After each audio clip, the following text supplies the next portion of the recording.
22장의 내용은 긴 절로 역시 되어 있습니다. 수요일, 목요일에 계속 이루어지는 일들에 대한 기록이 소개되고 있습니다. 그래서 앞부분의 내용은 아마도 예수님이 가만히 특별한 일을 하지 않고 하루를 계셨던 그날 가룟 유다가 예수님을 배반하기 위해서 종교 지도자들과 또 서기관들 또 성전 경비대장들 이렇게 함께 만나서 돈을 받고 예수님을 팔 준비를 한 날이다 이렇게 여겨지는 날입니다. 1절부터 6절 내용에 소개되고 있는 바와 같아요.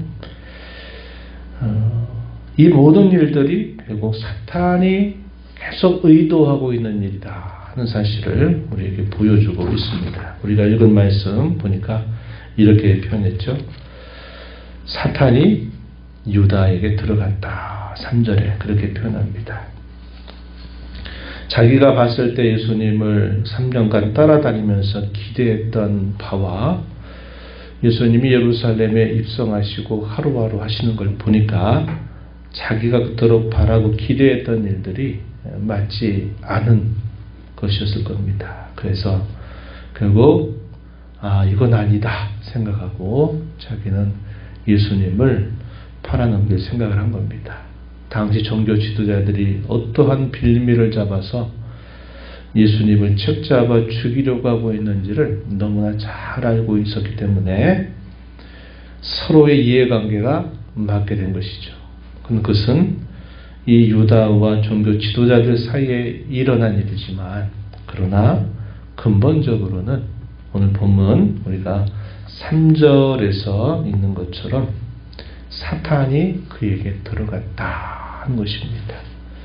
사탄이 사람의 마음을 부추기고 움직이고 그의 의지를 끌고 가서 결국 자기 목적을 이루고자 하는 바였을 때 바로 이해관계, 기대바람이 결국 꺾여진 것들 이런 저런 이유들을 결국 통해서 유다는 사탄이 자기를 그렇게 한다 하는 생각을 한 게 아니라 자기의 생각에 기대에 어긋나가는 그 모습을 보고서는 이런 마음을 가지렸다는 것입니다.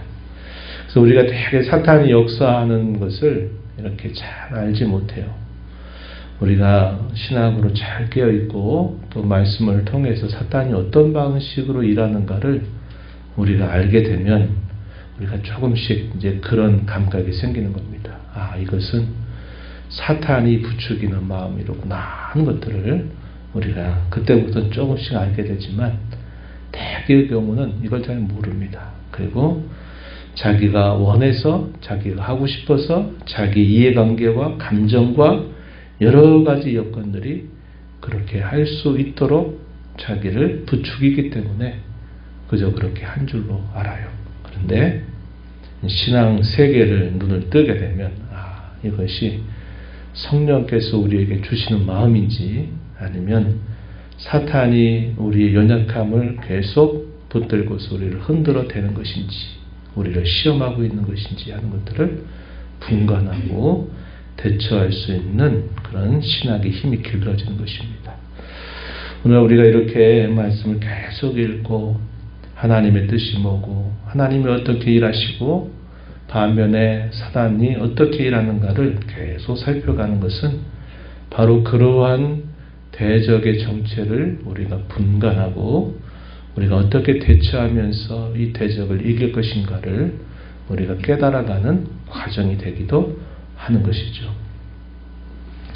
이렇게 가룟 유다의 배반이 있게 되었고 예수님은 이제 무교절 절기가 시작이 되면서 제자들과 마지막 만찬의 시간을 갖습니다. 그러면서 특별한 계기를 삼으셨던 것이 우리가 잘 아는 것처럼 성만찬을 제정하시면서 이 일을 처음 제자들에게 시작하게 하셨다는 것입니다.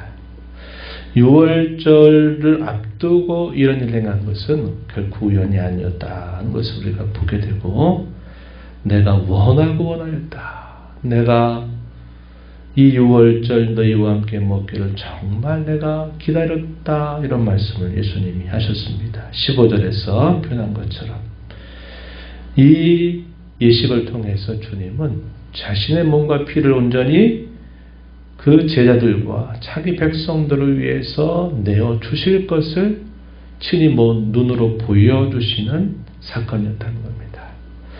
제자들은 예수님이 특별한 이런 말씀을 하시면서 내가 올 때까지 이것을 계속 기념하라 하셨을 때는 특별한 일이긴 하지만 이게 무슨 뜻인지 잘 몰랐을 겁니다. 근데 예수님께서 이런 말씀하시고 마침내 체포를 당하시고 또 불법적인 재판을 받으신 다음에 결국 사형으로 집행을 당하시게 되는 그 모든 일들, 그리고 훗날 주님 말씀하신 대로 부활하신 일들을 보고서 그들이 이 일이 얼마나 그들에게 중요한 일이었는가 하는 것을 알게 되었을 것입니다. 그래서 주님은 우리를 위해서 아낌없이 그리고 자발적으로 자신의 생명을 우리를 대신하여 내주시기 위해서 예수님이 이렇게 우리에게 해주신 일이고, 이것을 계속해서 주께서 하나님의 나라를 완성하시게 될 때까지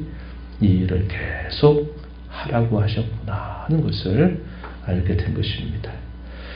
그러니까 주일 부활절을 맞아서 이 성찬에 함께 참여했죠. 이 성찬을 통해서 우리는 주께서 자신을 우리에게 온전하게 내어주신 그 사랑으로 말미암아 우리 모든 죄가 용서함을 받고 우리에게 영생이 있다고 하는 사실과 주님이 우리와 뗄 수 없는 그런 연합으로 우리와 하나가 되셨다 하는 것을 우리는 또다시 확인하는 귀한 시간을 가졌습니다.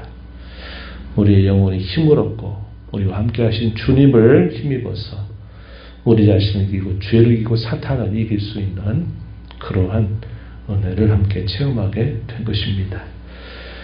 구약의 6월절 식사는 신약으로 오게 되면 이것이 바로 성만찬으로 대체되는 것을 보여주는 아주 중요한 의식입니다. 그래서 예수님은 이 6월절에 맞추어서 주님이 성만찬을 제정하시면서 이 일을 계속하라 말씀하신 것이죠. 그 후에 제자들이 무슨 일을 할지 다 알고 계셨잖아요.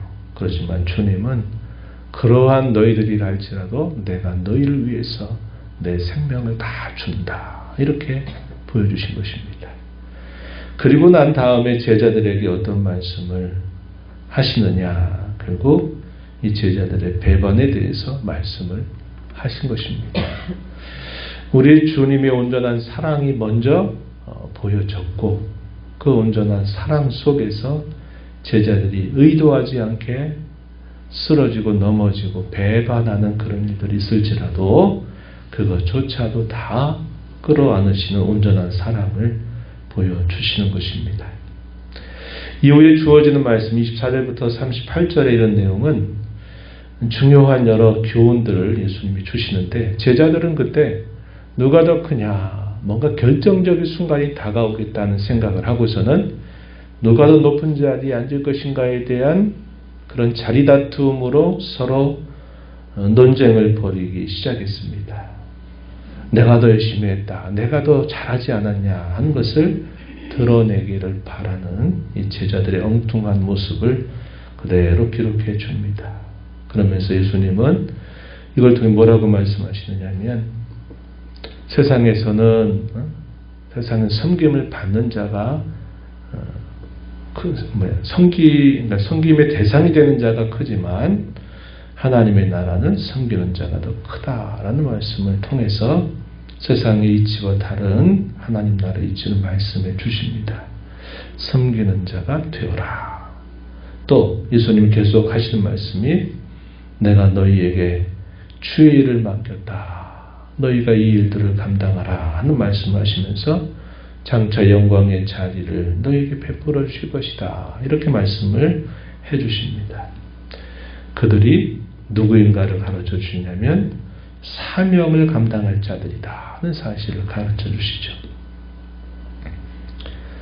제자들이 제자들 가운데 특별히 베드로가 부인할 것을 말씀하세요. 그러면서 뭐라고 하셨느냐. 31절 32절에 사탄이 밀가 부르듯이 너에게 청구했지만 너를 위해서 내가 기도하였다. 내가 돌이킨 후에 나중에 너의 형제들을 굳게 세워라 하시는 말씀을 주시죠.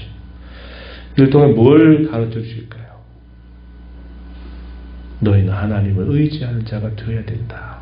너희의 의지로, 너희의 뜻으로, 너희의 어떤 결정으로 해서 그런 일을 할 수 있는 자들이 아니라 전적으로 하나님께 의존해야 된다는 것을 가르쳐 주죠. 의존자라는 것을 우리에게 보여줍니다. 그러면서 누가복음에 특별한 교훈에 덧붙여져 있는 35절 38절에 보면 어떤 말씀을 하세요? 간단한 요점을 말씀을 드리면 너희가 이제는 준비해야 된다 하는 사실을 말씀합니다. 주님이 함께 하실 때는 주님이 모든 것들을 그들에게 함께해서 도와주셨지만 이제는 너희가 근신하고 깨어 있어야 한다는 사실들을 말씀하면서 환난의 때를 너희가 대비해야 된다 이런 말씀을 하세요. 이런 교훈들을 통해서 예수님이 뭘 가르쳐 주십니까? 너희는 섬기는 자가 되어라. 너희는 사명을 감당하는 자가 되어라. 너희는 하나님을 의지하는 자가 되어라. 너희는 근신하여서 미래를 준비하는 자가 되어라 하는 말씀을 예수님이 주신 것입니다. 그리고 나서 예수님은 겟세마네 동산으로 오르셔서 기도하시죠. 습관을 따라 올라가셨다 하는 말은 늘 예수님이 그 바쁘신 일과 가운데서도 기도하신 일을 늘 해오셨다는 것을 가르쳐주죠. 자신의 뜻이 아니라 아버지의 뜻이 이루어지기를 간절하게 구하시는 그 모습을 통해서 일찍이 제자들에게 가르쳐 주셨던 것처럼 너희가 기도할 때 먼저 하늘 아버지의 뜻이 이루어지기를 기도하여라 하시는 것을 몸소 보여주셨습니다. 제자들 향해서 뭐라고 말씀하셨어요? 시험에 들지 않도록, 유혹에 들지 않도록 기도하여라 하는 말씀을 몇 차례 주셨습니다. 역시 주의 기도에서 가르치셨던 중요한 요점이 있죠. 일용할 양식을 구해라. 죄의 용서를 늘 구해라. 너희가 시험과 악에 빠지지 않기를 하나님 앞에 기도하여라 하셨던 말씀을 역시 제자들에게 또다시 교훈해 주시는 내용이 소개가 되고 있습니다. 근데 왜 그들이 그렇게 기도하지 못했을까요? 여러 가지 이유들이 소개됩니다. 45절에 보면 슬픔과 피로함이 얽혀 있고 육신의 연약함이 얽혀 있어서 그들이 기도하지 못했다는 것을 보여줍니다. 우리의 삶 속에서도 우리가 기도 생활 잘 못하는 이유도 비슷할 거예요. 우리의 감정적인 문제, 육신의 피로함, 또 육신의 연약함들 이런 것들이 우리가 기도를 해야 됨에도 불구하고 하지 못하는 이유가 될 것입니다. 이걸 극복하고 이겨내야 된다는 것을 가르쳐주죠. 기도하지 못한 결과는 어땠을까요? 우리가 잘 아는 바와 같이 결국 제자들이 주님을 배반하고 자기 살 길 찾아 도망쳐 버렸고 베드로는 예수님이 예고하신 것처럼 닭이 울기 전에 3번씩이나 부인하게 되는 그런 안타까운 결과를 얻게 되었다는 것을 우리에게 보여줍니다. 그래서 기도에 관한 아주 중요한 교훈들이 이 겟세마네 기도 안에 우리에게 가르쳐지고 있다는 것을 우리가 확인하게 됩니다. 이 아이에 주어진 내용 너무나 잘 알고 있는 내용이죠. 체포를 당하셨고 베드로는 부인했고 예수님은 대제사장의 뜰에 있을 때 베드로가 부인하죠. 대제사장에게 신문을 받을 때 그리고 부인하고 난 다음에 이제 곧바로 산헤드린 공회에 소집을 또 하셔서 그곳에서 불법적인 종교재판이 이루어지게 되는 내용들이 마지막 71절까지 소개가 되고 있습니다. 우리 예수님은 배반할 것을 아시면서도 자신의 생명을 아낌없이 내어주실 것을 이 성만찬의 예식을 통해서 주셨습니다. 그리고 예수님은 기도하실 때마다 아버지의 뜻을 이루시기 위해서 그의 제자들의 연약함을 끌어안고 기도하셨다는 겁니다. 겟세마네 동산에서도 예수님은 그렇게 기도하셨죠. 지금은 어떠실까요? 천상에서 하나님의 우편 보좌에서 여전히 저와 여러분을 위해서 계속 중보하시면서 기도하고 계심을 성경은 우리에게 약속하고 있습니다. 우리도 아까 우리가 말씀받은 것처럼 섬기는 자로 이 땅을 살아야 되겠고 사명자로 이 땅을 살아야 되겠고 주님을 의지한 자로 살아야 되겠고 또 장래를 준비하면서 미래 때를 준비하면서 근신하며 살아야 되겠는데 그렇게 살기 위해서는 우리가 하나님의 뜻을 위해서 우리 자신을 위해서 기도하지 않고는 이런 삶을 살아갈 수 없다는 것을 배우게 됩니다. 이러한 교훈들을 다시 한번 우리 마음에 굳게 새기면서 이 하루 남은 삶 하나님 앞에 이런 은총을 받은 자로 섬기고 열심히 주의 사명 감당하고 주님들을 의지하고 근신하면서 살도록 늘 기도하며 하나님의 도우심 힘입어 주의 뜻을 이루어 살아가는 저와 여러분이 되어야 하겠습니다. 이런 은혜가 저와 여러분 모두에게 함께하기를 진심으로 축복합니다. 하나님 아버지 감사합니다. 이 새벽 시간 저희들을 깨워주셔서 오늘도 새 날을 주신 아버지 앞에 나와 찬양을 드리며 오늘도 말씀을 통해서 그 옛날 고난의 한 주간을 끊임없이 묵묵히 주어진 길을 걸어가셨던 예수님, 그 곁에 있었던 제자들의 여러 모습들을 살펴보면서 오늘 저희들을 향하신 변함없는 하나님의 사랑, 이 땅에 구원받은 자로 저희가 어떻게 살아야 될지에 대해서 배우고 그러기 위해서 늘 하나님을 의지하고 기도하지 않고서 감당할 수 없는 일임을 알게 하시니 감사합니다. 받은 이 교훈들을 마음에 굳게 새기면서 주의 구원의 은혜를 받은 자에 합당하게 하나님 저에게 주신 인생을 값지게 하나님 앞에 살아가기 위해서 늘 기도하고 의지하며 저희 자신을 바라보지 않으며 주님의 뜻을 늘 바라보면서 저희의 삶을 살아가도록 도와주시기를 간절히 바라옵나이다. 그저 너희 눈에 보이는 세상이 전부가 아니라 이 보이지 않는 이 사탄의 세력들을 늘 의식하고 사단과 싸워서 승리하게 하시고 주님의 뜻을 늘 이루어가는 일에 저희의 삶의 초점을 맞추어 힘내어 살아가는 저희들 되도록 도와주시옵소서.